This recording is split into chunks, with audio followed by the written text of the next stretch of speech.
अमेठी जनपद के समस्त गांव को स्वच्छ रखने के लिए स्वच्छ भारत मिशन के तहत ई रिक्शा कचरा वाहन खरीदने के लिए आदेश हुआ था, जिसके तहत जिले के सभी 682 ग्राम पंचायतों में ग्राम प्रधान और सेक्रेटरी के माध्यम से ई रिक्शा कचरा वाहन खरीदना है। इसके लिए सरकार द्वारा 338 ग्राम पंचायतों को 1,65,000 रुपये की धनराशि भी स्वीकृत की गई थी।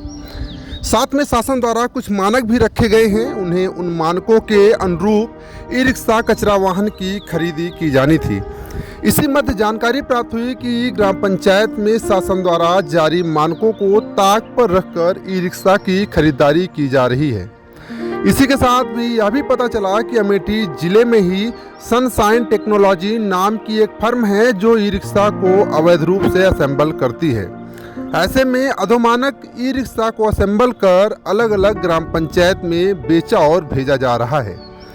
इन्हीं सब बिंदुओं पर जब रियलिटी चेक करने के लिए हमारी टीम पहले ग्राम पंचायतों में पहुंचकर खरीदे गए ई रिक्शा कचरा वाहन को देखा और जाना, तब हमारी टीम तिलोई के सराय महेशा ग्राम पंचायत और फरीदपुर ग्राम पंचायत पहुंची। वहां पर ई रिक्शा कचरा वाहन के एक एक पार्ट का बारीकी से निरीक्षण किया गया तो पाया गया कि उसमें वो मोटर 1250 वाट की लगी हुई है, अच्छी क्वालिटी का चार्जर भी है और एक साइड की SF वाहक बैटरी भी लगी हुई है। इसी के साथ ही ई रिक्शा कचरा वाहन में मैन्युफैक्चरर द्वारा डनलप का टायर भी लगाया गया है और साथ ही साथ एक अतिरिक्त स्टेपनी भी दी गई है। जब इस संबंध में पता किया गया तो पता चला कि यह ई रिक्शा कचरा वाहन का सूर्या मॉडल है। इसका निर्माण सनशाइन टेक्नोलॉजी नामक फैक्ट्री द्वारा किया गया है। ऐसे में हमारी टीम इस फैक्ट्री को खोजते हुए अमेठी जनपद मुख्यालय गौरीगंज के रायबरेली रोड के रामपुर कुड़वा गुआवा गांव पहुंची, जहां पर सनशाइन टेक्नोलॉजी नामक ई रिक्शा कचरा वाहन बनाने वाली फैक्ट्री स्थित है। ऐसे में वहां पर मौजूद सनशाइन टेक्नोलॉजी फैक्ट्री के मालिक से भी मुलाकात हुई। इसके बाद फैक्ट्री मालिक ने सारी चीज विस्तार से बताते हुए एक एक कागजात को भी दिखाया। उन्होंने बताया कि यह सनशाइन टेक्नोलॉजी फैक्ट्री मेरी स्वयं की है। यह भारत सरकार द्वारा रजिस्टर्ड फर्म है, जिसकी GST भी बनी हुई है। यही नहीं, सनशाइन टेक्नोलॉजी कोई भी ई रिक्शा अथवा ई रिक्शा कचरा वाहन यहाँ पर असेंबल नहीं करती, बल्कि यही फैक्ट्री में कारीगर इसका निर्माण करते हैं। इसके निर्माण का लाइसेंस भी मेरे पास है। यह फैक्ट्री उपभोक्ता मामले, खाद्य एवं सार्वजनिक वितरण मंत्रालय भारत सरकार के अंतर्गत भारतीय मानक ब्यूरो द्वारा मान्यता प्राप्त है। यही नहीं, इस फैक्ट्री को ISO द्वारा सर्टिफिकेट भी प्राप्त है। अंतर्राष्ट्रीय ऑटोमोटिव प्रौद्योगिकी केंद्र भारत सरकार द्वारा व्हीकल मैन्युफैक्चरर के लिए पूरी तरह से अथराइज्ड भी है। इस फैक्ट्री के पास IR एवं TISD तथा WMI भी मौजूद है। यही नहीं, यह भारत सरकार के वेबसाइट M परिवहन पर ऑटोमोबाइल सेक्टर की रजिस्टर्ड कुल 2128 फैक्ट्रियों में सनशाइन टेक्नोलॉजी भी है। कोई भी इसे ऑनलाइन चेक कर सकता है। यह भारत ही नहीं बल्कि पूरे विश्व में कहीं पर भी रिक्शा का निर्माण एवं विक्रय कर सकती है।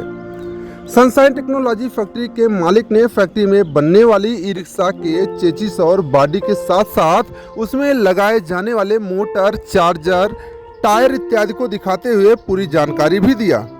साथ ही फैक्ट्री मालिक ने यह भी बताया कि जिन ग्राम पंचायतों में हमारी फैक्ट्री से ई रिक्शा कचरा वाहन जा रहा है, उन्हें किसी भी प्रकार की कोई समस्या नहीं आएगी, क्योंकि मेरा ई रिक्शा कचरा वाहन सरकार के द्वारा निर्धारित किए गए मानकों से अधिक पर तैयार किया गया है।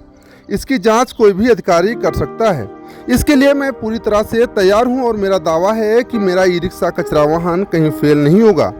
इस प्रकार इस मामले में एक नया मोड़ आ गया कि जिस संस्था टेक्नोलॉजी को अवैध और असेंबलिंग फैक्ट्री माना जा रहा था, वह भारत सरकार द्वारा मान्यता प्राप्त लाइसेंसी फैक्ट्री निकली। हमारा नाम सुनील कुमार सिंह है। सुनील जी, जो है एक खबर बहुत वायरल हो रही है जी, जिसमें आपके द्वारा ई रिक्शा का जो गांव-गांव में कचरा वाहन वो किया जा रहा है, उसमें ये बताया जा रहा है कि अवैध रूप से आप ई रिक्शा का निर्माण करते हैं जी। और जो है कंपनी कहीं और है, निर्माण आप करते हैं, तो क्या ऐसा है? और जो है ऐसा आखिर लोगों को जानकारी बताई गई है, तो क्या है ये पूरा मामला? ये सब गलत है।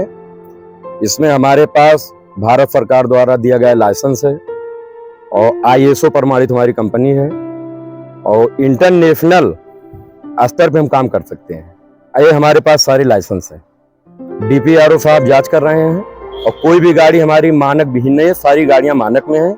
वो जांच करें, जांच करके उसका जितना जल्दी हो सके खंडन करें। और रही बात लाइसेंस की, एक एक लाइसेंस आपको हम दिखवा सकते हैं।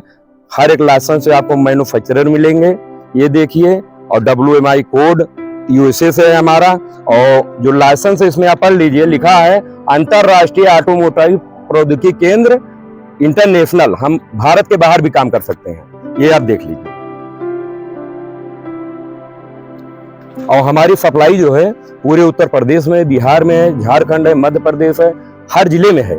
यहाँ की कहानी दरअसल ये है कि अमेठी जिला में जितने प्रधान लोग हैं उनकी सोच ये है कि यहाँ जो दलाल सप्लायर दिल्ली गाजियाबाद से सस्ती सस्ती गाड़ियां ला के यहाँ सप्लाई करके देना चाहते हैं विभागीय दबाव के जरिए, तो उसमें क्या होता है कि यदि चीज टूट जाएगी तो लोग सोचते हैं हम दिल्ली बनवाने तो जाएंगे नहीं, दलाल अपना फायदा लेके गायब हो जाएंगे। हमारे यहाँ क्या है, 3 साल की वारंटी दी जाती है।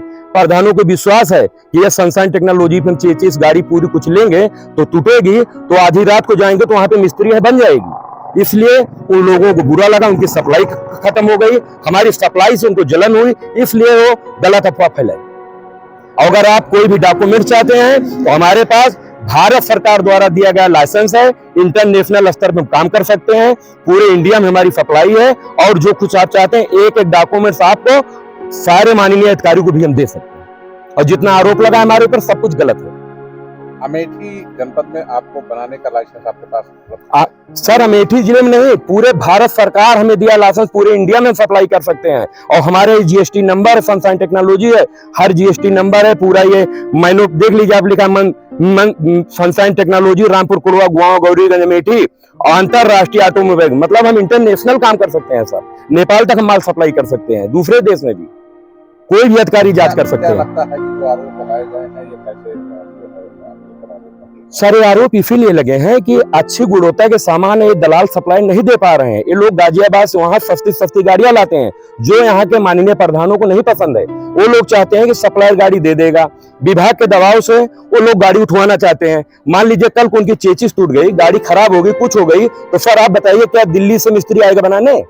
हमसे इंटरेस्टेड इसलिए सारे प्रधान है पूरे जिले के, रायबरेली, सुल्तानपुर, अमेठी, प्रतापगढ़ सारे प्रधान ले जाते हैं। उनका विश्वास है कि अगर सनशाइन टेक्नोलॉजी पे हम गाड़ी लेंगे, कोई भी गाड़ी में टूटेगा फूटेगा कुछ भी होगा 3 साल में, तो हमारी गाड़ी फ्री बनेगी, ये पैसा नहीं लेंगे। अधिकारियों से कैसे मांग करना चाहिए? सर हम अधिकारियों से यही मांग चाहते हैं कि हमारी कंपनी से हमारे फर्म पे जो पेमेंट आया था, हमारी फर्म से जो गाड़ियां गई हैं, उनको जितनी जल्दी हो सके सर जांच करके उसका खंडन किया जाए।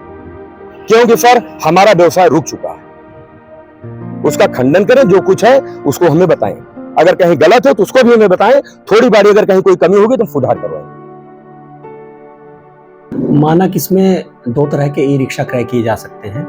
एक ई रिक्शा है 500 किलोग्राम का, पेट जो 500 किलोग्राम लोड लेके चल सकता है, और दूसरा है 300 किलोग्राम लोड लेके जो चल सकता है। 500 किलोग्राम जो लोड लेके चलेगा उसका कहा गया है कि 1250 8 सितंबर 2022 का शासनादेश है, इसमें कहा गया है कि 1250 वाट का मोटर इसमें होना चाहिए, और जो 300 किलोग्राम लेके चलेगा उसका 1000 वाट का मोटर होना चाहिए। बाकी सभी डायमेंशन सेम है, बाकी सभी चीज़ें दोनों में सेम है, बाकी में कोई अंतर नहीं है। ये कचरा वाहन तो 100% ग्राम पंचायतों में 682 ग्राम पंचायतों में 682 क्रय किए जाने हैं, लेकिन अभी तक मात्र 338 ग्राम पंचायतों में ही हमारा अभी तक पैसा आया है, और 338 ग्राम पंचायतों में ही अभी ई रिक्शा क्रय किया जाना है। शासन द्वारा इसमें धनराशि तय नहीं की गई है, किंतु कुछ जगहों पर जब जांच की बात आई तो जांच के बाद जो मानक तय हुए उसके हिसाब से 1,65,000 रुपये अधिकतम तक दिया जा सकता है इसमें। लेकिन ये कंपनी पर डिपेंड करता है कि किस कंपनी का है, उसी हिसाब से इसका रेट तय होगा, लेकिन अधिकतम 1,65,000 तक ही होना चाहिए। नहीं, कोई कंपनी का आदेश नहीं है, कहीं कंपनी की बात नहीं कही गई है, बस ये होना चाहिए कि जो भी हो वो स्टैंडर्ड हो और मानकों के अनुसार हो। देखिए इसमें अभी मुझे भी पता चला है और मैं उसकी जांच करा रहा हूँ अगर सनशाइन टेक्नोलॉजी की जांच में वो सही निकलते हैं और उनके अभिलेख वगैरह सब सही हैं तो कोई दिक्कत नहीं है। लेकिन बस इसमें मुख्य चीज़ ये है कि कहीं से भी किसी ने सेंट्रलाइज परचेज ना कराई। अगर सेंट्रलाइज परचेज कराई होगी तो निश्चित रूप से उसके खिलाफ कार्रवाई। उत्तर प्रदेश की तमाम छोटी बड़ी खबरों को देखने के लिए अमेठी टुडे न्यूज़ को सब्सक्राइब करें और बेल आइकन हिट करना न भूलें।